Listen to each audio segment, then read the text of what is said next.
Welcome to another edition of Frankly Green Bay, where we introduce to you creative people throughout northeastern Wisconsin. He's an old buddy of mine. He started Sports Talk Radio in Green Bay, and he's the PR director for PMI. Ladies and gentlemen, Mr. Terry Charles.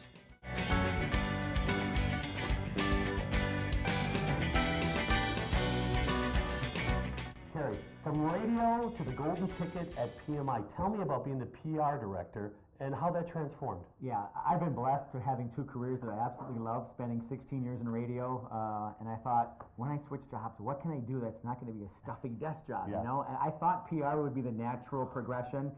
So as it turned out, the job at PMI became available, and I'm the public relations manager. So it's all things publicity, media relations, communications, just a lot of fun stuff.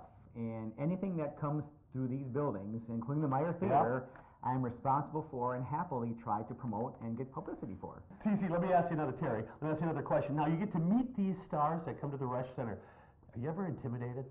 You know, I think from my years in the media, that's made it easier for me. I'm not intimidated. I mean, the curious part for me always is, who is the real person? You know, we always see the people who are on the stage, or who are in front of the camera, or who have been famous.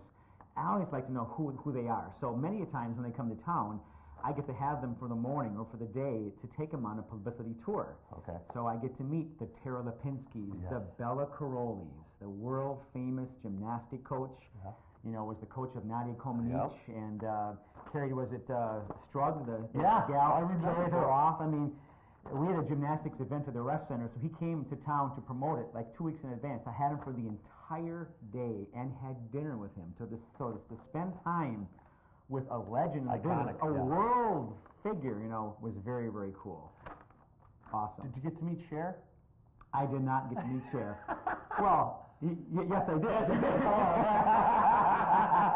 did. Anything big coming to the Resch Center down the road? I know you can't announce anything, but is there anything that's pretty cool that everybody out there should come and see? Yeah, there's some big names that we're working on, I think, that people will be excited about, and maybe that's one thing we should chat about, is people are always confused, well, how do you get acts? How do they come here? I get that question probably more than anything, and it's a combination of things. Major artists or tours will contact us to see if we can fit into their routing list. If our market size is appropriate, some things we're just too small for. Big shows, which need 15,000, 18,000 seats, won't work, so the Resch Center isn't that. So there are times, many times, they will contact us to see if we're on the routing list. Other times, we're checking to see what's out there, and we may promote a show ourselves, and we may buy the show and take 100% risk. So we'll bring the artist in. So it's a combination of how those things work. Well, I did my investigative reporting asking you those tough questions. Yes, you did. Terry, you're also a columnist for Frankly Green Bay. How has that been? It's been fun, and because the name of my column is Behind the Stage, so I like to give people some insights as to not everything you see on the stage, what happens behind the scenes, how these things happen, you know, and I wrote about our new scoreboard in the Resch Center, which is, you know, $1.6, $1.8 million project, which, you know, took a long time to happen, and the money had to come from somewhere, but the fan experience now is second to none in the Resch Center. So to tell people those types of things and what happens behind the scenes, it's been fun. Yeah, well, I tell you what, there's a lot of great stuff coming up at the Resch Center, and I had such a great time with Terry. Thanks for joining us for Frankly Green Bay. Join me next week as I bring another creative person from northeastern Wisconsin.